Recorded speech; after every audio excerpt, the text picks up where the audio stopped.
हिन आलम के अल्लाह मिठो कियां कुदरत साणो हलाए थो।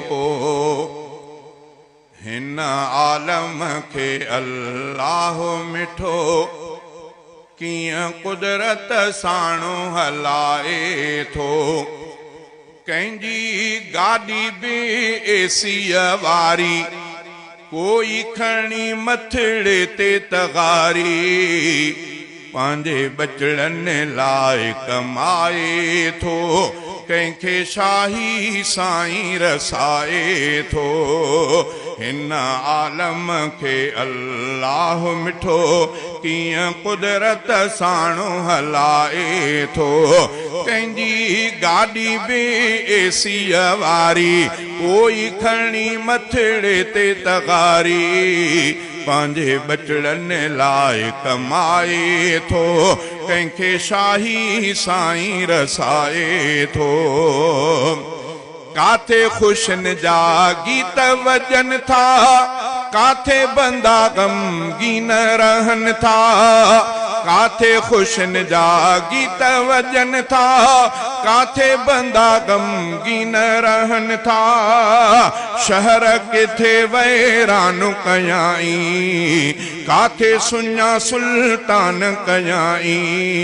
किथे वेढ़ा पाण वसाए थो, किथे बरंदड़ दिया उजाए थो। किथे वेढ़ा पाण वसाए थो, किथे बरंदड़ दिया उजाए थो। हिन आलम के अल्लाह मिठो कियां कुदरत साणो हलाए थो। कंहिंजी गाड़ी भी एसीअ वारी कोई खणी मथड़े ते तगारी पांजे बचड़नि लाइ कमाए थो। कंहिंखे शाही साईं रसाए थो। कंहिंखे नवाज़ियो इल्म सां मौला, कोई बणियो बे इल्म सफ़ाया। कंहिंखे नवाज़ियो इल्म सां मौला, कोई बणियो बे इल्म सफ़ाया।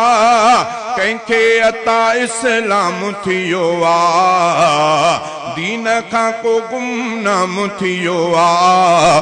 कंहिंखे पंहिंजे दर ते झुकाए थो, कंहिंखे दर खां दूर रहाए थो।